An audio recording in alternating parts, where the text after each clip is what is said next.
Alright, I figured I would make a kind of review on how Diablo 4 seems to be on release at least. I know that it's gonna be changed and all of that, but for how it is at the moment, uh, to me as an RPG player who has played like Path of Exile, Torchlight, Infinite, and Last Epoch, uh, the item choices at the very least for now is extremely bland. Um, if you're playing a class, it seems like you'll guarantee have a bested slot. There's no, um, there might be some choice, but it might be kind of like an illusion where you think you have the choices, but you will have just one general item type that you're going for with mods, because the mods for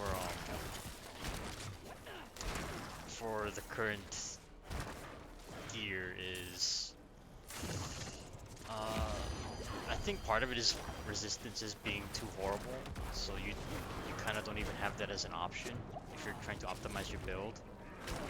Um,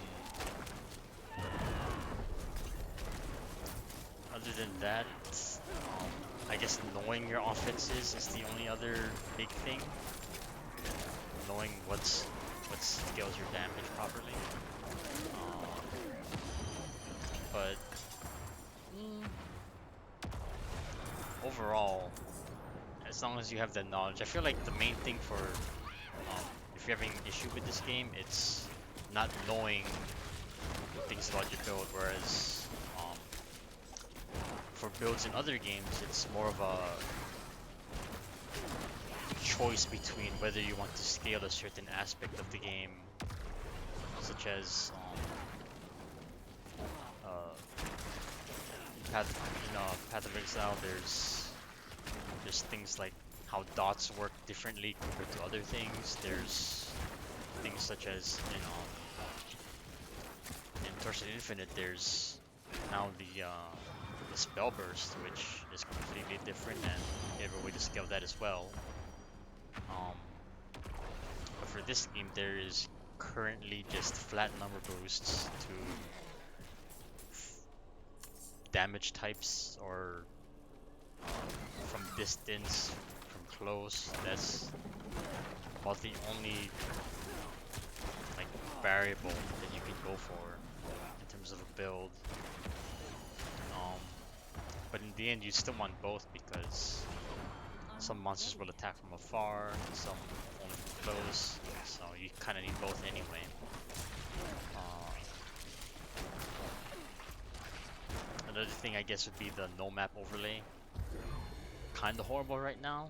I feel like they have a misconception of the ARPG players who play a lot. I don't know if they think just having the choice means new players will do it as well, but you can still make the overlay faded for most games, so I don't see why they don't just do that instead. That you're able to fade the overlay over the characters. Um, Another thing for character customization is the Paragon system seems pretty lackluster. It's another thing where you think you have the choice, but you kind of don't in a way. Um, along with some of these things being kind of annoying in terms of interactions. Sometimes you can get frozen in interactive state, which makes you not able to attack until you interact with something again, which is kind of strange. I don't know how that's a bug that interrupting your interaction animation instead of setting you back to default and make you stuck in an interaction stance. Strange bugs, but I suppose that's any game in its early state.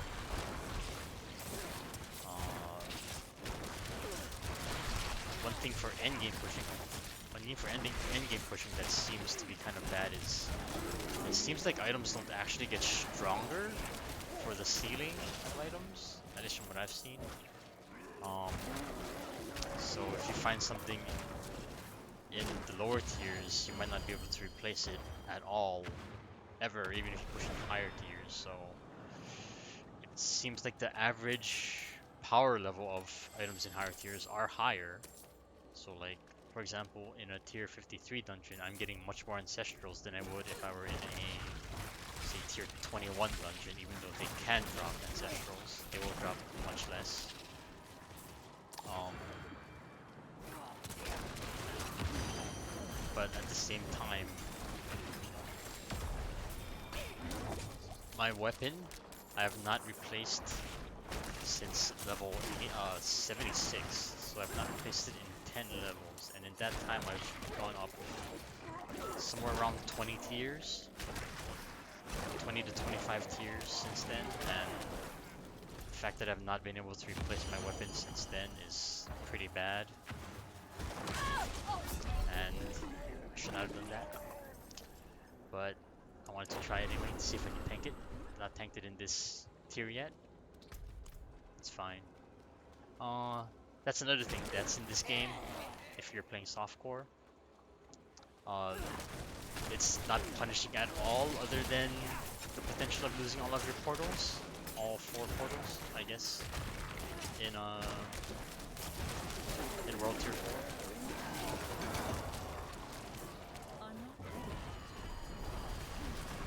Uh, but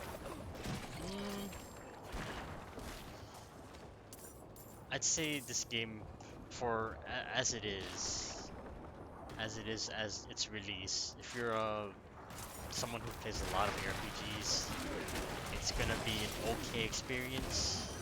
It's not gonna be challenging enough if you understand how builds work, stats on items. You understand to look at the advanced choices for mods, to know what you can roll, all that kind of stuff. Understanding how stats work, really. I think that's one of the biggest issues that new players might have, is they are overvaluing stats that do not benefit them enough, and they think it benefits them, but they don't understand how the mechanic works. I think one thing that's a huge bait for that in this game is Lucky Hit, which sounds like it's better than a crit or something, but in the end, Lucky Hit it has no effect if you do not have Lucky Hit procs for what it can do. Um, Kind of doesn't make sense that they don't kind of explain that when you, like, as a big thing to not bait players into using Lucky Hit. Another thing is, I think a lot of players maybe don't look at this and see what the stats actually give you, because other than the Paragon board, other than this, the stats have not a whole lot of benefit to your player power. Um, I feel like it's a bait to a lot of people. So as long as you get your minimum of like 360 decks or something like that, whatever you have on your boards, after that, it's pretty much a bait to go further into stats, which also means that stats in general are sync into your gear for a lot of slots. Um, and it's more of a, where can I get stats and not be punished as much for what you want to build into. Um, in a way that is some choice. That is, like, I'd say the only choice, and that's where I put it on my weapon, because I feel like power for this setup is not as important as being able to tank when you're trying to push. Um, because being able to get like every stat giving you maybe 10% survival, somewhere around there, the 800 life, the 8% dodge, reduced damage in general from close, and just general damage reduction. It's so much more than just having more uh, more stats that might help you in extremely small ways. So maybe they'll change stats up a bit to be a bit more beneficial, so it's actually a choice for people to build that way. Maybe they'll add in stat stacking into the game. I'm not sure, but in its current state, stats are a bait other than getting your Paragon board bonuses. Um,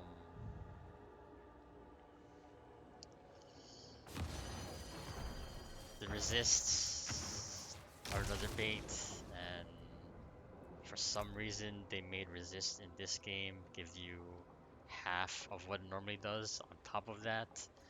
If you were to put in something with resists, it only increases by a very small amount. I remember when I had like 50% of a resist and I put on an item that had 60 resist on it, my resist only went from 50 to 55 or something, and I was just confused because that means because it has half of the benefit to your actual reduction, it's even less than 5%, making it really small. So there's parts about this game like that that just don't make sense for why you would have it so punishing for rolling something like resist that most ARPGs they want you to get, and in this game they just don't want you to get resist. They just want you to stack armor and damage reduction. That's it. Um, but yeah, for the overall, I feel like this game in its current state, if you play a lot of ARPGs, it's around the 4 to 5 because it does have content. It's good visually. The playstyle you do have, um, there is like I'd say from the lower levels, it feels pretty nice to be able to do other things that I guess other players can't do because you're more experienced with the game. But yeah, I'd say it's just not challenging enough, and there's not enough benefit for actually being able to run higher content. Um, for newer players, from what I've heard at least, it seems like they've had kind of bad experiences in a way because I guess because they don't know how to build characters or stat properly, so it becomes their character falls off super hard, uh, and then they just struggle with the general game because they don't understand what they're looking for. And I'd say the best experience you'd have is if you've played somewhere around 500 hours, somewhere around there, of RPGs, and you kind of understand that you gotta look at everything, what every stat does, to understand that, oh, I shouldn't get this stat, I should focus on this stat instead. You should be understand that you're looking at all of these things. Apparently, you have to hover over everything to understand this game, rather than it being kind of more intuitive. Whereas you see something with resist and you think, oh, while I'm lacking fire res, I should put on fire res, and it's like, no, lacking fire res, you should put on armor. Okay, doesn't make sense. Um,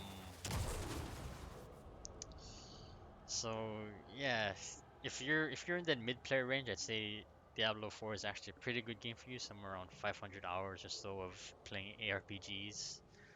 You have at least some knowledge of just ARPGs in general. This game will be probably the best for you. And like I said, it's only for now that I'm giving it like a 4 to 5 out of 10, somewhere around 4 to 5. Um, and it's because it is like with no updates. This probably is like still kind of in beta, I'd say, since like most classes only have access to like 2 uniques that they can use, which is extremely small for any game really. Um, but yeah, if you end up trying it, hope you have some fun with it. And I think it's there's potential, so the devs seem to be quite willing to look into what we say. Uh, hope you guys have fun if you try it, and good luck.